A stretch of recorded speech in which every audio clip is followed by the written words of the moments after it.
The Return of Sherlock Holmes, The Adventure of the Missing Three-Quarter. We were fairly accustomed to receive weird telegrams at Baker Street, but I have a particular recollection of one which reached us on a gloomy February morning some 7 or 8 years ago and gave Mr. Sherlock Holmes a puzzled quarter of an hour. It was addressed to him, and ran thus: "Please await me. Terrible misfortune. Right wing three-quarter missing. Indispensable tomorrow. Overton. Strand postmark and dispatched 10:36, said Holmes, reading it over and over. Mr. Overton was evidently considerably excited when he sent it, and somewhat incoherent in consequence. Well, he will be here, I dare say, by the time I have looked through the Times, and then we shall know all about it. Even the most insignificant problem would be welcome in these stagnant days." Things had indeed been very slow with us, and I had learned to dread such periods of inaction, for I knew by experience that my companion's brain was so abnormally active that it was dangerous to leave it without material upon which to work. For years I had gradually weaned him from that drug mania which had threatened once to check his remarkable career.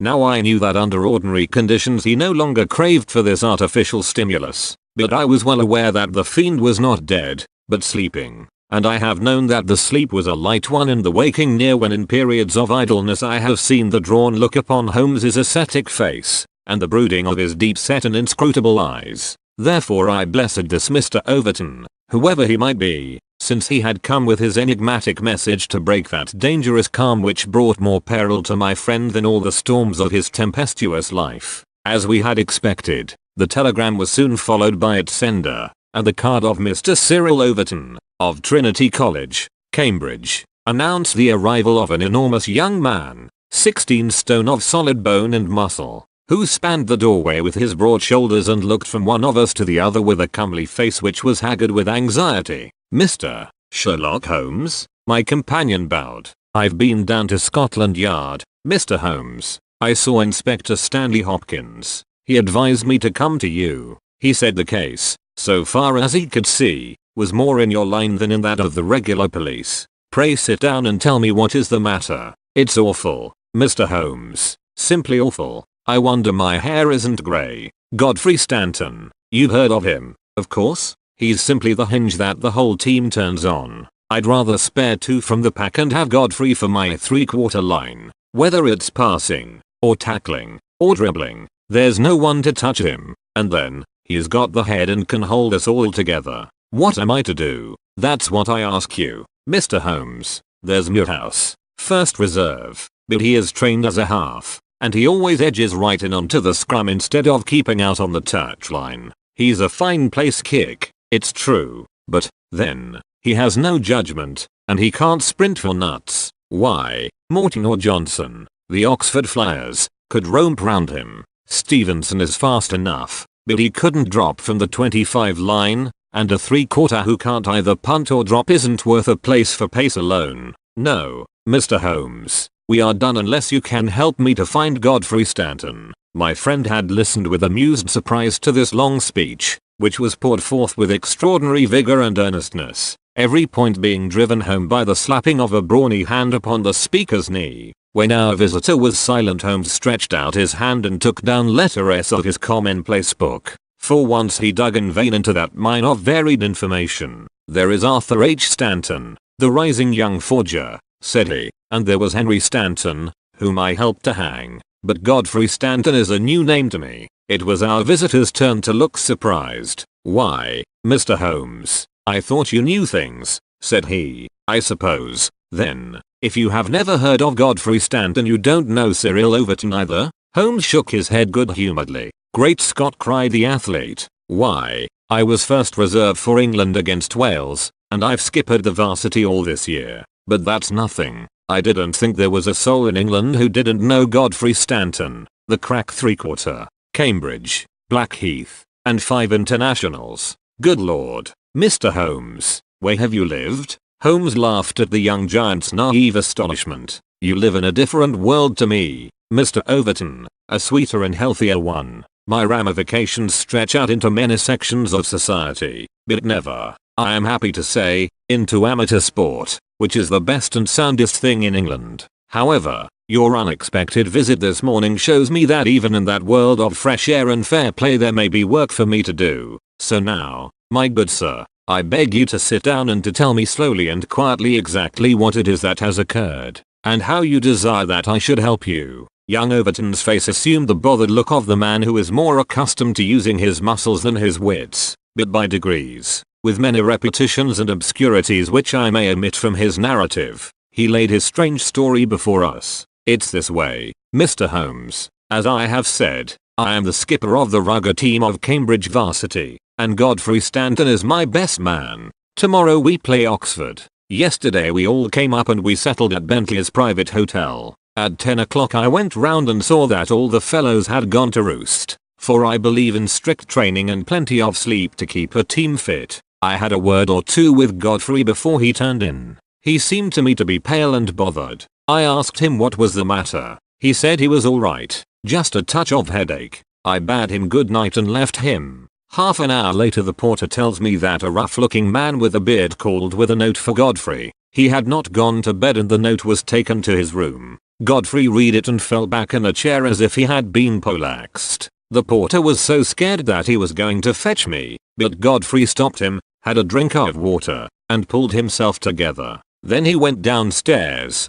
said a few words to the man who was waiting in the hall, and the two of them went off together. The last that the porter saw of them, they were almost running down the street in the direction of the Strand. This morning Godfrey's room was empty, his bed had never been slept in, and his things were all just as I had seen them the night before. He had gone off at a moment's notice with the stranger, and no word has come from him since. I don't believe he will ever come back. He was a sportsman, was Godfrey, down to his marrow, and he wouldn't have stopped his training and let in his skipper if it were not for some cause that was too strong for him. No, I feel as if he were gone for good and we should never see him again." Sherlock Holmes listened with the deepest attention to this singular narrative. "What did you do?" he asked. "I wired to Cambridge to learn if anything had been heard of him there. I have had an answer. No one has seen him." "Could he have got back to Cambridge?" "Yes, there is a late train, 11:15. But so far as you can ascertain he did not take it." "No, he has not been seen." "What did you do next?" "I wired to Lord Mount James." "Why to Lord Mount James?" "Godfrey is an orphan, and Lord Mount James is his nearest relative, his uncle, I believe." "Indeed, this throws new light upon the matter. Lord Mount James is one of the richest men in England, so I've heard Godfrey say. And your friend was closely related?" "Yes, he was his heir, and the old boy is nearly 80, cram full of gout, too. They say he could chalk his billiard cue with his knuckles. He never allowed Godfrey a shilling in his life, for he is an absolute miser, but it will all come to him right enough." "Have you heard from Lord Mount James?" "Number. What motive could your friend have in going to Lord Mount James?" "Well, something was worrying him the night before, and if it was to do with money it is possible that he would make for his nearest relative who had so much of it, though from all I have heard he would not have much chance of getting it. Godfrey was not fond of the old man.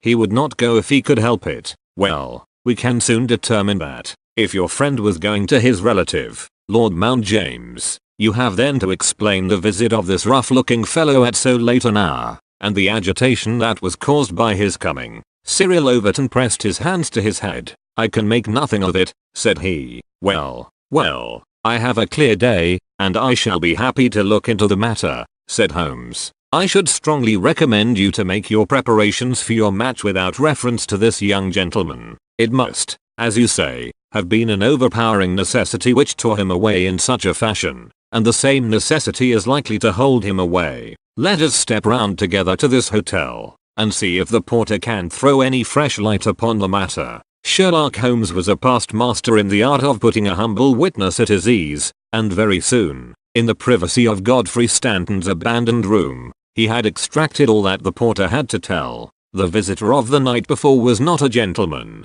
neither was he a working man. He was simply what the porter described as a medium-looking chap, a man of 50, beard grizzled, pale face, quietly dressed. He seemed himself to be agitated. The porter had observed his hand trembling when he had held out the note. Godfrey Stanton had crammed the note into his pocket. Stanton had not shaken hands with the man in the hall. They had exchanged a few sentences, of which the porter had only distinguished the one word time. Then they had hurried off in the manner described. It was just 10:30 by the hall clock. "Let me see," said Holmes, seating himself on Stanton's bed. "You are the day porter, are you not?" "Yes, sir. I go off duty at 11. The night porter saw nothing, I suppose?" "No, sir. One theatre party came in late. No one else." "Were you on duty all day yesterday?" "Yes, sir." "Did you take any messages to Mr. Stanton?" "Yes, sir. One telegram." "Ah, that's interesting.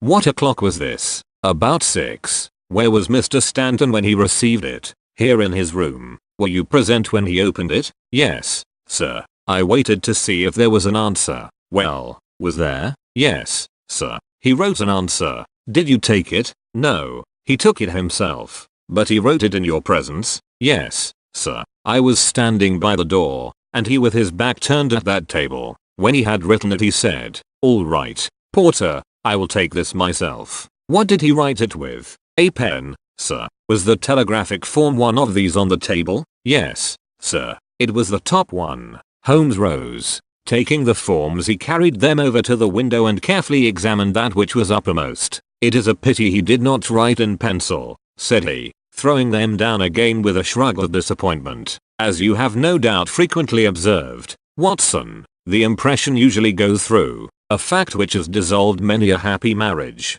However, I can find no trace here. I rejoice, however, to perceive that he wrote with a broad-pointed quill pen, and I can hardly doubt that we will find some impression upon this blotting pad. Ah, yes, surely this is the very thing." He tore off a strip of the blotting paper and turned towards us the following hieroglyphic: Ecus sdo drof suibnats. Cyril Overton was much excited. "Hold it to the glass," he cried. "That is unnecessary," said Holmes. "The paper is thin, and the reverse will give the message. Here it is." He turned it over and we read, "Stand by us for God's sake." So that is the tail end of the telegram which Godfrey Stanton dispatched within a few hours of his disappearance. There are at least 6 words of the message which have escaped us, but what remains, "Stand by us for God's sake," proves that this young man saw a formidable danger which approached him, and from which someone else could protect him. Us. Mark you, another person was involved.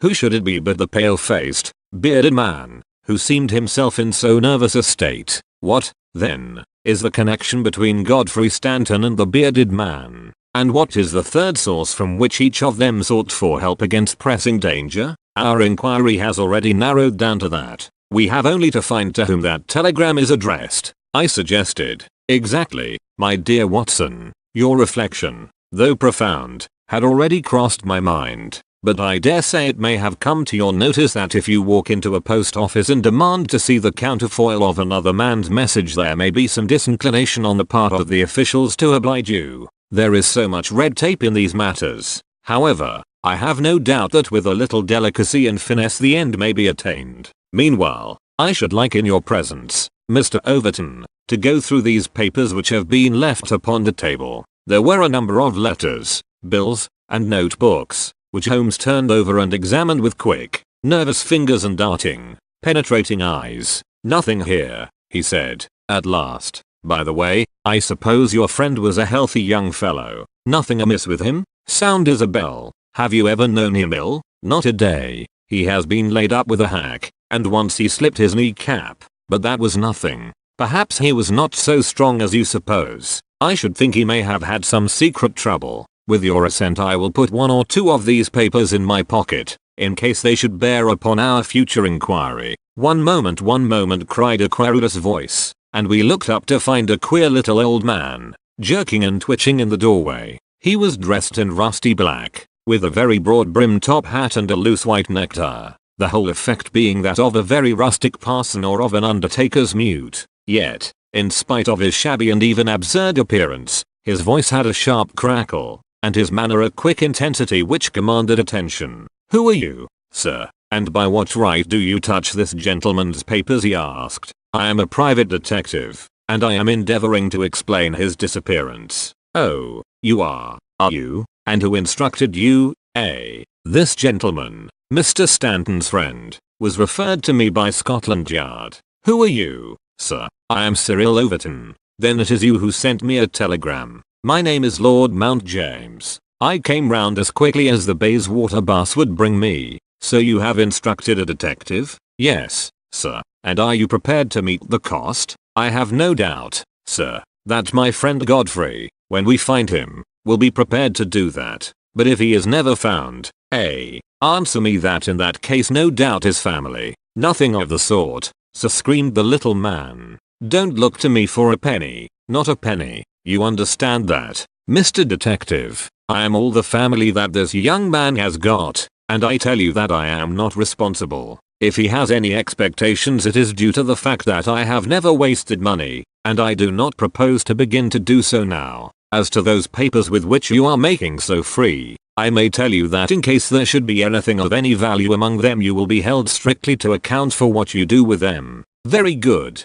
sir, said Sherlock Holmes. May I ask in the meanwhile whether you have yourself any theory to account for this young man's disappearance? No, sir, I have not. He is big enough and old enough to look after himself, and if he is so foolish as to lose himself, I entirely refuse to accept the responsibility of hunting for him. I quite understand your position, said Holmes, with a mischievous twinkle in his eyes. Perhaps you don't quite understand mine. Godfrey Stanton appears to have been a poor man. If he has been kidnapped, it could not have been for anything which he himself possesses. The fame of your wealth has gone abroad, Lord Mount James, and it is entirely possible that a gang of thieves have secured your nephew in order to gain from him some information as to your house, your habits, and your treasure. The face of our unpleasant little visitor turned as white as his neckcloth. Heavens, sir, what an idea. I never thought of such villainy. What inhuman rogues there are in the world. But Godfrey is a fine lad, a staunch lad.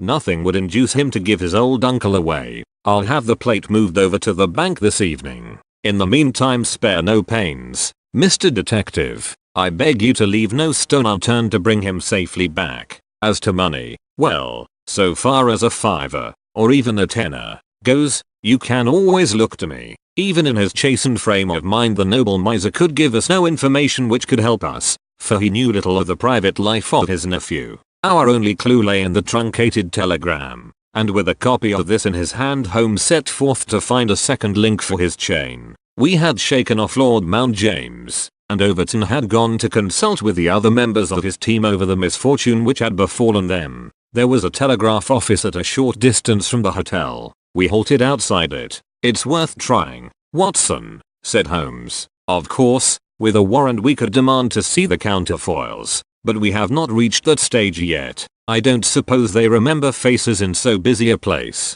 Let us venture it. I am sorry to trouble you, said he, in his blandest manner, to the young woman behind the grating. There is some small mistake about a telegram I sent yesterday. I have had no answer, and I very much fear that I must have omitted to put my name at the end. Could you tell me if this was so? The young woman turned over a sheaf of counterfoils. What o'clock was it, she asked. A little after 6. Whom was it to? Holmes put his finger to his lips and glanced at me. The last words in it were, for God's sake, he whispered, confidentially. I am very anxious at getting no answer. The young woman separated one of the forms. This is it. There is no name, said she, smoothing it out upon the counter. Then that, of course, accounts for my getting no answer, said Holmes. Dear me, how very stupid of me, to be sure. Good morning, miss, and many thanks for having relieved my mind. He chuckled and rubbed his hands when we found ourselves in the street once more.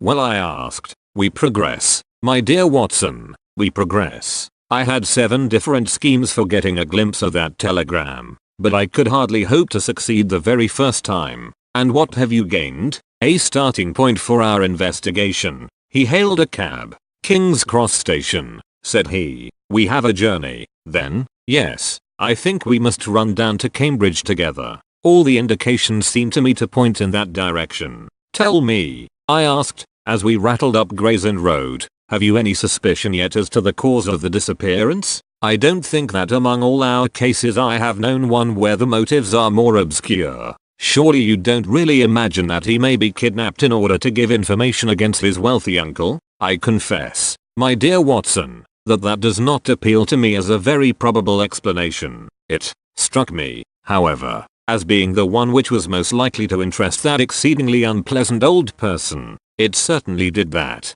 But what are your alternatives? I could mention several. You must admit that it is curious and suggestive that this incident should occur on the eve of this important match, and should involve the only man whose presence seems essential to the success of the side. It may, of course, be coincidence, but it is interesting. Amateur sport is free from betting, but a good deal of outside betting goes on among the public, and it is possible that it might be worth someone's while to get at a player as the ruffians of the turf get at a racehorse. There is one explanation. A second very obvious one is that this young man really is the heir of a great property, however modest his means may at present be, and it is not impossible that a plot to hold him for ransom might be concocted. These theories take no account of the telegram. Quite true, Watson. The telegram still remains the only solid thing with which we have to deal, and we must not permit our attention to wander away from it. It is to gain light upon the purpose of this telegram that we are now upon our way to Cambridge. The path of our investigation is at present obscure, but I shall be very much surprised if before evening we have not cleared it up or made a considerable advance along it. It was already dark when we reached the old university city. Holmes took a cab at the station and ordered the man to drive to the house of Dr. Leslie Armstrong. A few minutes later we had stopped at a large mansion in the busiest thoroughfare. We were shown in, and after a long wait were at last admitted into the consulting room, where we found the doctor seated behind his table. It argues the degree in which I had lost touch with my profession that the name of Leslie Armstrong was unknown to me. Now I am aware that he is not only one of the heads of the medical school of the university, but a thinker of European reputation in more than one branch of science. Yet even without knowing his brilliant record one could not fail to be impressed by a mere glance at the man. The square, massive face, the brooding eyes under the thatched brows, and the granite molding of the inflexible jaw. A man of deep character, a man with an alert mind, grim, ascetic, self-contained, formidable. So I read Dr. Leslie Armstrong. He held my friend's card in his hand, and he looked up with no very pleased expression upon his dour features. I have heard your name, Mr. Sherlock Holmes, and I am aware of your profession, one of which I by no means approve. In that, Doctor, you will find yourself in agreement with every criminal in the country, said my friend, quietly. So far as your efforts are directed towards the suppression of crime, sir, they must have the support of every reasonable member of the community, though I cannot doubt that the official machinery is amply sufficient for the purpose. Where your calling is more open to criticism is when you pry into the secrets of private individuals, when you rake up family matters which are better hidden, and when you incidentally waste the time of men who are more busy than yourself. At the present moment, for example, I should be writing a treatise instead of conversing with you, no doubt, Doctor, and yet the conversation may prove more important than the treatise. Incidentally, I may tell you that we are doing the reverse of what you very justly blame, and that we are endeavoring to prevent anything like public exposure of private matters which must necessarily follow when once the case is fairly in the hands of the official police. You may look upon me simply as an irregular pioneer who goes in front of the regular forces of the country. I have come to ask you about Mr. Godfrey Stanton. What about him? You know him, do you not? He is an intimate friend of mine. You are aware that he has disappeared? Ah, indeed. There was no change of expression in the rugged features of the doctor. He left his hotel last night. He has not been heard of. No doubt he will return. Tomorrow is the varsity football match. I have no sympathy with these childish games. The young man's fate interests me deeply, since I know him and like him. The football match does not come within my horizon at all. I claim your sympathy, then,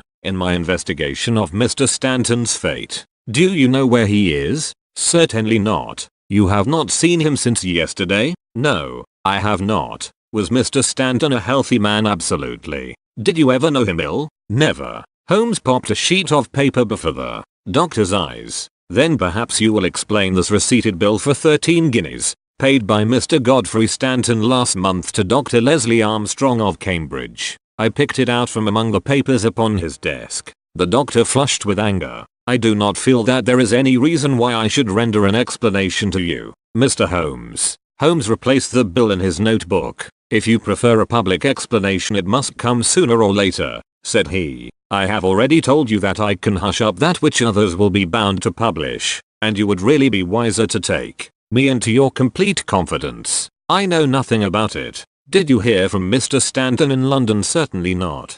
Dear me, the post office again. Holmes sighed wearily. A most urgent telegram was dispatched to you from London by Godfrey Stanton at 6:15 yesterday evening, a telegram which is undoubtedly associated with his disappearance, and yet you have not had it. It is most culpable. I shall certainly go down to the office here and register a complaint. Dr. Leslie Armstrong sprang up from behind his desk, and his dark face was crimson with fury. I'll trouble you to walk out of my house, sir, said he. You can tell your employer, Lord Mount James, that I do not wish to have anything to do either with him or with his agents. No, sir, not another word. He rang the bell furiously. John, show these gentlemen out. A pompous butler ushered us severely to the door, and we found ourselves in the street. Holmes burst out laughing. Dr. Leslie Armstrong is certainly a man of energy and character, said he. I have not seen a man who, if he turned his talents that way, was more calculated to fill the gap left by the illustrious Moriarty. And now, my poor Watson, here we are, stranded and friendless in this inhospitable town, which we cannot leave without abandoning our case. This little inn just opposite Armstrong's house is singularly adapted to our needs. If you would engage a front room and purchase the necessaries for the night, I may have time to make a few inquiries. These few inquiries proved, however, to be a more lengthy proceeding than Holmes had imagined, for he did not return to the inn until nearly 9 o'clock. He was pale and dejected, stained with dust, and exhausted with hunger and fatigue. A cold supper was ready upon the table, and when his needs were satisfied and his pipe alight, he was ready to take that half-comic and wholly philosophic view which was natural to him when his affairs were going awry. The sound of carriage wheels caused him to rise and glance out of the window. A brougham and pair of greys under the glare of a gas lamp stood before the doctor's door. It's been out 3 hours, said Holmes. Started at 6:30, and here it is back again. That gives a radius of 10 or 12 miles, and he does it once, or sometimes twice, a day. No unusual thing for a doctor in practice. But Armstrong is not really a doctor in practice. He is a lecturer and a consultant, but he does not care for general practice, which distracts him from his literary work. Why, then, does he make these long journeys, which must be exceedingly irksome to him? And who is it that he visits? His coachman. My dear Watson, can you doubt that it was to him that I first applied? I do not know whether it came from his own innate depravity or from the promptings of his master, but he was rude enough to set a dog at me. Neither dog nor man liked the look of my stick, however, and the matter fell through. Relations were strained after that, and further inquiries out of the question. All that I have learned I got from a friendly native in the yard of our own inn. It was he who told me of the doctor's habits and of his daily journey. At that instant,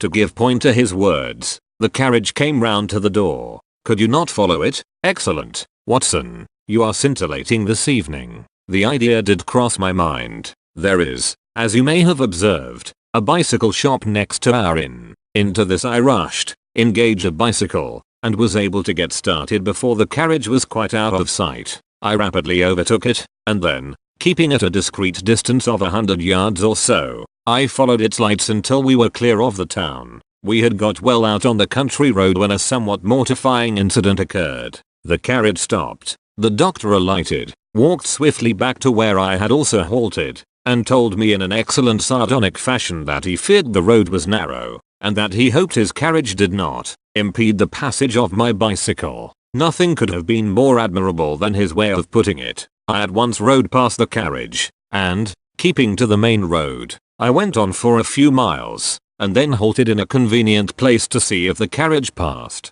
There was no sign of it, however, and so it became evident that it had turned down one of several side roads which I had observed. I rode back, but again saw nothing of the carriage, and now, as you perceive, it has returned after me. Of course, I had at the outset no particular reason to connect these journeys with the disappearance of Godfrey Stanton, and was only inclined to investigate them on the general grounds that everything which concerns Dr. Armstrong is at present of interest to us. But, now that I find he keeps so keen a lookout upon anyone who may follow him on these excursions, The affair appears more important, and I shall not be satisfied until I have made the matter clear. We can follow him tomorrow, can we? It is not so easy as you seem to think. You are not familiar with Cambridgeshire scenery, are you? It does not lend itself to concealment. All this country that I passed over tonight is as flat and clean as the palm of your hand, and the man we are following is no fool, as he very clearly showed tonight. I have wired to Overton to let us know any fresh London developments at this address,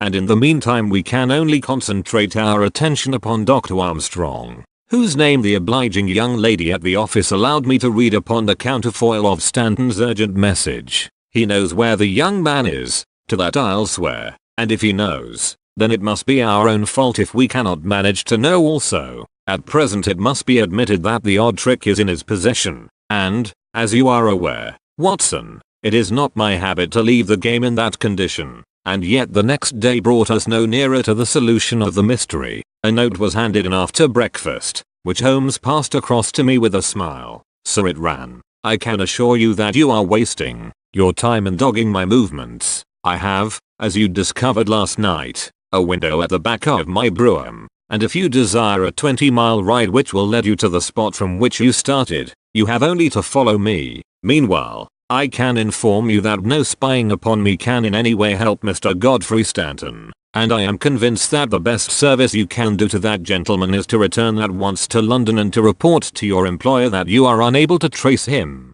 Your time in Cambridge will certainly be wasted. Yours faithfully, Leslie Armstrong. An outspoken, honest antagonist is the doctor, said Holmes. Well, he excites my curiosity, and I must really know more before I leave him. His carriage is at his door now, said I. There he is stepping into it. I saw him glance up at our window as he did so. Suppose I try my luck upon the bicycle? No, my dear Watson. With all respect for your natural acumen, I do not think that you are quite a match for the worthy doctor. I think that possibly I can attain our end by some independent explorations of my own. I am afraid that I must leave you to your own devices, as the appearance of two inquiring strangers upon a sleepy countryside might excite more gossip than I care for. No doubt you will find some sights to amuse you in this venerable city, and I hope to bring back a more favorable report to you before evening. Once more, however, my friend was destined to be disappointed. He came back at night weary and unsuccessful. I have had a blank day, Watson. Having got the doctor's general direction, I spent the day in visiting all the villages upon that side of Cambridge, and comparing notes with publicans and other local news agencies. I have covered some ground. Chesterton, Histon, Waterbeach, and Oakington have each been explored and have each proved disappointing. The daily appearance of a brougham and pair could hardly have been overlooked in such sleepy hollows. The doctor has scored once more. Is there a telegram for me? Yes. I opened it. Here it is. Ask for Pompey from Jeremy Dixon, Trinity College. I don't understand it. Oh, it is clear enough. It is from our friend Overton, and is in answer to a question from me. I'll just send round a note to Mr. Jeremy Dixon, and then I have no doubt that our luck will turn. By the way, is there any news of the match? Yes, the local evening paper has an excellent account in its last edition. Oxford won by a goal and 2 tries. The last sentences of the description say, the defeat of the Light Blues may be entirely attributed to the unfortunate absence of the crack international, Godfrey Stanton, whose want was felt at every instant of the game. The lack of combination in the three-quarter line and their weakness both in attack and defense more than neutralized the efforts of a heavy and hard-working pack. Then our friend Overton's forebodings have been justified, said Holmes. Personally, I am in agreement with Dr. Armstrong, and football does not come within my horizon. Early to bed tonight, Watson, for I foresee that tomorrow may be an eventful day. I was horrified by my first glimpse of Holmes next morning, for he sat by the fire holding his tiny hypodermic syringe. I associated that instrument with the single weakness of his nature, and I feared the worst when I saw it glittering in his hand. He laughed at my expression of dismay, and laid it upon the table. No, my dear fellow, there is no cause for alarm. It is not upon this occasion the instrument of evil, but it will rather prove to be the key which will unlock our mystery. On this syringe I base all my hopes. I have just returned from a small scouting expedition and everything is favorable. Eat a good breakfast, Watson, for I propose to get upon Dr. Armstrong's trail today, and once on it I will not stop for rest or food until I run him to his burrow. In that case, said I, we had best carry our breakfast with us, for he is making an early start. His carriage is at the door. Never mind, let him go. He will be clever if he can drive where I cannot follow him. When you have finished, come downstairs with me, and I will introduce you to a detective who is a very eminent specialist in the work that lies before us. When we descended, I followed Holmes into the stable yard, where he opened the door of a loose box and let out a squat, lop-eared, white and tan dog, something between a beagle and a foxhound. Let me introduce you to Pompey, said he. Pompey is the pride of the local dragons, no very great flyer, as his build will show, but a staunch hound on a scent. Well, Pompey, you may not be fast, but I expect you will be too fast for a couple of middle-aged London gentlemen, so I will take the liberty of fastening this leather leash to your collar. Now, boy, come along, and show what you can do. He led him across to the doctor's door. The dog sniffed round for an instant, and then with a shrill whine of excitement started off down the street, tugging at his leash in his efforts to go faster. In half an hour, we were clear of the town and hastening down a country road. What have you done, Holmes? I asked. A threadbare and venerable device, but useful upon occasion. I walked into the doctor's yard this morning and shot my syringe full of aniseed over the hind wheel. A draghound will follow aniseed from here to John O'Groats, and our friend Armstrong would have to drive through the camp before he would shake Pompey off his trail. Oh, the cunning rascal. This is how he gave me the slip the other night. The dog had suddenly turned out of the main road into a grass-grown lane. Half a mile farther this opened into another broad road, and the trail turned hard to the right in the direction of the town, which we had just quitted. The road took a sweep to the south of the town and continued in the opposite direction to that in which we started. This detour has been entirely for our benefit, then said Holmes. No wonder that my inquiries among those villages led to nothing. The doctor has certainly played the game for all it is worth, and one would like to know the reason for such elaborate deception. This should be the village of Trumpington to the right of us, and, by Jove, here is the brougham coming round the corner. Quick, Watson, quick, or we are done. He sprang through a gate into a field, dragging the reluctant Pompey after him. We had hardly got under the shelter of the hedge when the carriage rattled past. I caught a glimpse of Dr. Armstrong within, his shoulders bowed, his head sunk on his hands, the very image of distress. I could tell by my companion's graver face that he also had seen. I fear there is some dark ending to our quest, said he. It cannot be long before we know it. Come, Pompey. Ah, it is the cottage in the field. There could be no doubt that we had reached the end of our journey. Pompey ran about and whined eagerly outside the gate where the marks of the brougham's wheels were still to be seen. A footpath led across to the lonely cottage. Holmes tied the dog to the hedge, and we hastened onwards. My friend knocked at the little rustic door, and knocked again without response, and yet the cottage was not deserted, for a low sound came to our ears, a kind of drone of misery and despair, which was indescribably melancholy. Holmes paused irresolute, and then he glanced back at the road which we had just traversed. A brougham was coming down it, and there could be no mistaking those grey horses. By Jove, the doctor is coming back, cried Holmes. That settles it. We are bound to see what it means before he comes. He opened the door and we stepped into the hall. The droning sound swelled louder upon our ears until it became one long, deep wail of distress. It came from upstairs. Holmes darted up and I followed him. He pushed open a half-closed door and we both stood appalled at the sight before us. A woman, young and beautiful, was lying dead upon the bed. Her calm, pale face, with dim, wide-opened blue eyes, looked upward from amid a great tangle of golden hair. At the foot of the bed, half sitting, half kneeling, his face buried in the clothes, was a young man, whose frame was racked by his sobs. So absorbed was he by his bitter grief that he never looked up until Holmes's hand was on his shoulder. "Are you Mr. Godfrey Stanton?" "Yes, I am. But you are too late. She is dead." The man was so dazed that he could not be made to understand that we were anything but doctors who had been sent to his assistance. Holmes was endeavoring to utter a few words of consolation, and to explain the alarm which had been caused to his friends by his sudden disappearance, when there was a step upon the stairs,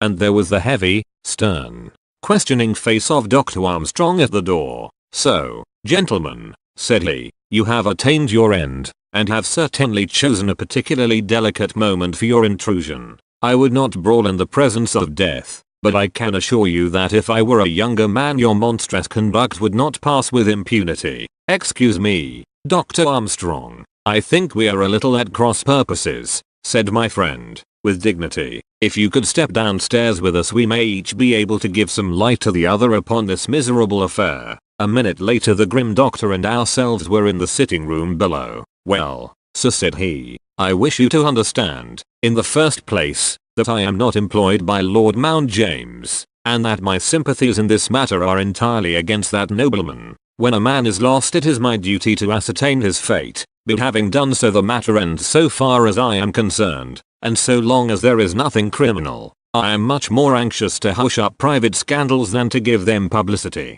If, as I imagine, there is no breach of the law in this matter, you can absolutely depend upon my discretion and my cooperation in keeping the facts out of the papers."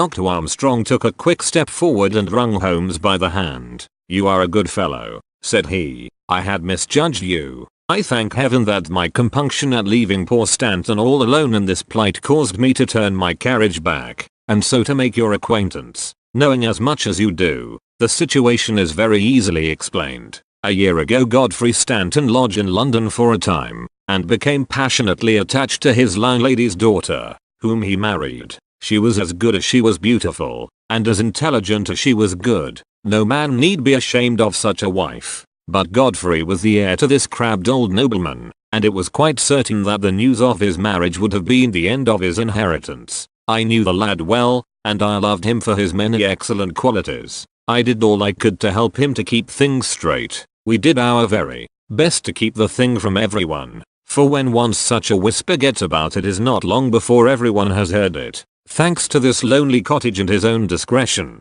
Godfrey has up to now succeeded. Their secret was known to no one save to me and to one excellent servant who has at present gone for assistance to Trumpington. But at last there came a terrible blow in the shape of dangerous illness to his wife. It was consumption of the most virulent kind. The poor boy was half crazed with grief, and yet he had to go to London to play this match, for he could not get out of it without explanations which would expose his secret. I tried to cheer him up by a wire, and he sent me one in reply imploring me to do all I could. This was the telegram which you appear in some inexplicable way to have seen. I did not tell him how urgent the danger was, for I knew that he could do no good here, but I sent the truth to the girl's father, and he very injudiciously communicated it to Godfrey. The result was that he came straight away in a state bordering on frenzy, and has remained in the same state, kneeling at the end of her bed, until this morning death put an end to her sufferings. That is all, Mr. Holmes,